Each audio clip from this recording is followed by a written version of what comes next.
2024년 7월 30일 화요일 말씀과 기도로 하루를 여는 교문리교회 새벽기도회를 시작합니다. 함께 기도하시겠습니다. 하늘에 계신 아버지 하나님, 저희들을 무조건적으로 사랑하여 주시는 은혜에 감사드립니다. 저희들 주님의 사랑을 깨닫지 못하고 내 마음대로 살아가기를 기뻐하는 죄인들입니다.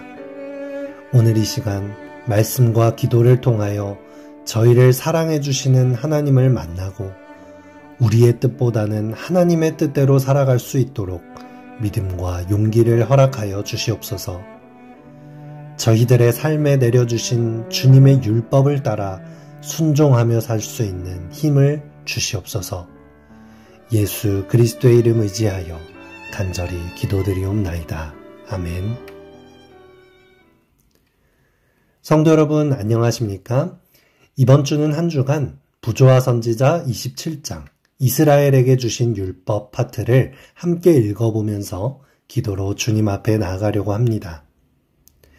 오늘의 말씀 제목은 하나님과의 온전한 관계입니다. 우리는 어제 하나님께서 이스라엘 백성들에게 율법을 선포하시는 장엄한 광경을 보면서 은혜로 주어진 율법이지만 그것이 결코 값싸지 않고 율법이 우리에게 얼마나 중요한 것인지, 얼마나 값진 것인지 그 의미를 새겨보았습니다.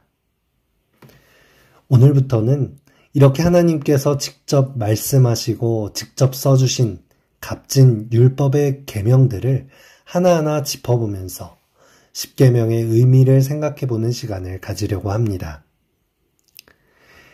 십계명은 이스라엘에게 선포된 율법이지만 그것은 단지 히브리 사람들만의 유익을 위해서만 주신 것이 아니었습니다. 이것은 온 인류가 마땅히 그 행복을 위해 순종해야 할 교훈과 원칙입니다.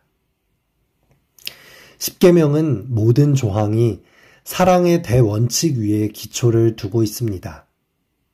하나님의 사랑의 품성을 드러내는 계명들이지요.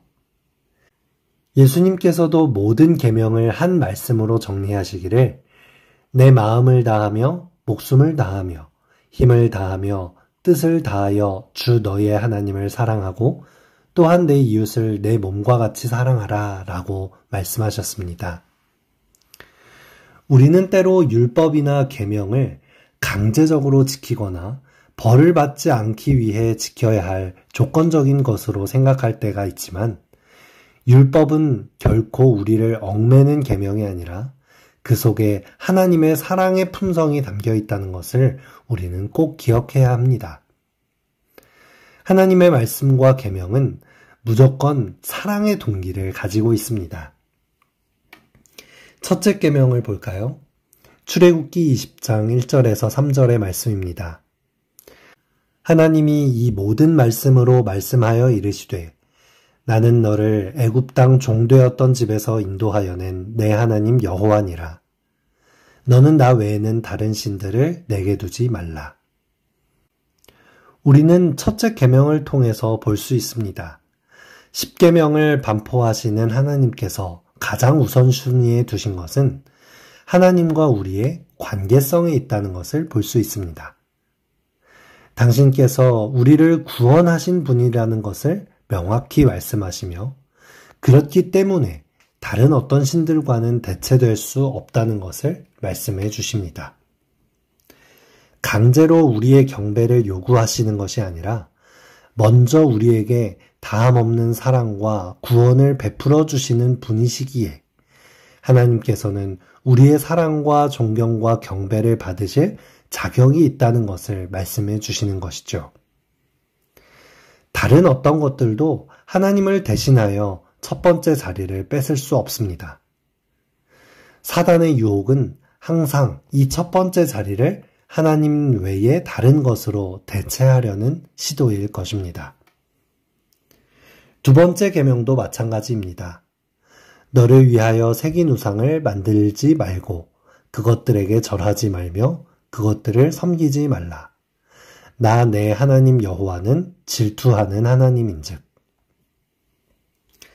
이 둘째 계명은 첫 번째 계명에 대한 더 구체적인 명령인데요. 다른 신의 모양이나 우상을 만들지 말고 절하지 말라고 명령하고 계십니다. 이 계명은 이스라엘 백성들이 출애굽하던 시대 상황을 더 잘 반영하고 있는 피부로 와닿는 현실적인 문제를 다루고 있는 계명이기도 합니다. 이집트는 그 당시 고대 문명의 중심지였고 지금도 이집트 문명의 유적들은 현대 기술로도 만들 수 없는 미스터리로 여겨질 정도로 고도화된 문화를 가지고 있었습니다. 이집트의 벽화 문화를 보면 지금도 압도될 만큼 웅장하고 어마어마한 규모의 벽화를 볼 수 있습니다. 네, 이집트인들은 자신들의 종교와 우상들을 벽에 새겨 그리는 문화를 가지고 있었습니다. 이스라엘 백성들은 이 문화 안에서 400년 동안 살면서 많은 우상 문화에 익숙해졌을 것입니다. 벽에 새겨 만든 우상을 숭배하고 현실적인 쾌락과 번영을 가져다주는 우상들에게 마음이 다 빼앗겨 창조주 하나님을 잊어버린 것입니다. 눈에 보이지 않고 영으로 계신 하나님을 잊어버리고 눈에 보이는 우상들에게 마음을 빼앗긴 것입니다. 현실적인 쾌락에 밀려 영원한 생명과 영원한 평안을 저버린 것입니다. 우리도 마찬가지인 것 같습니다. 첫 번째로 내어드려야 할 하나님의 자리를 우리는 보통 무엇에 빼앗기나요?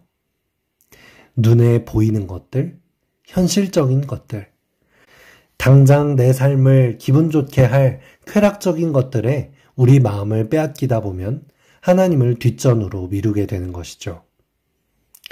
내 마음에 하나님을 대신하여 첫 번째를 차지하는 것들은 모두 우상이 됩니다. 하나님 없이 추구한 현실적인 모든 것들은 우리가 아무리 쌓아올린들 모래 위에 쌓아올린 집처럼 어느 순간 무너져 버릴 것입니다. 하지만 하나님의 반석 위에 우리의 소원들을 쌓아올릴 때 그 모든 것들이 창조주의 질서 속에서 든든히 세워져 나갈 수 있는 것입니다. 성경 말씀 속에서 우리가 우상을 숭배할 때에 하나님께서는 자신을 질투하는 하나님이시라고 소개하면서까지 우리와의 친밀한 관계를 잃어버리지 않으시고자 하는 마음을 표현하고 계십니다. 하나님께서는 우리의 신앙이 어떤 의무들이나 예식으로 대체되길 바라지 않으십니다. 우리의 신앙은 하나님과 우리의 관계인 것입니다. 성경에서는 하나님과 우리들과의 관계를 혼인관계로 표현하시기도 합니다. 혼인관계 속에서 좋은 남편이 364일 동안 좋은 남편 역할을 하다가 아휴 너무 힘들었다. 하루만 다른 여자랑 시간을 보내다 올게 라고 말하는 것이 가능한가요? 가능하지 않죠. 당연히 질투가 나고 온전한 관계라고 할 수 없는 것이죠. 나 외에 다른 신을 잊게 말지니라. 다른 우상을 만들지 말고 절하지 말라 라는 계명 속에서 하나님께서 우리 사이의 상한 관계를 다시 온전하게 회복하시고 율법을 세우시고 계시는 하나님을 기억하게 되시기를 바랍니다. 이 아침 함께 기도할 제목입니다. 우리 마음속에 있는 우상을 무너뜨리고 하나님을 첫 번째로 모실 수 있도록 하나님과의 온전한 관계를 회복하는 신앙할 수 있도록 기도하겠습니다. 오늘 드려질 화요 예배의 회복을 위해서 그리고 우리 교회의 새신자반과 새신자반의 가정의 신앙을 위해서 함께 기도해 주시기 바랍니다.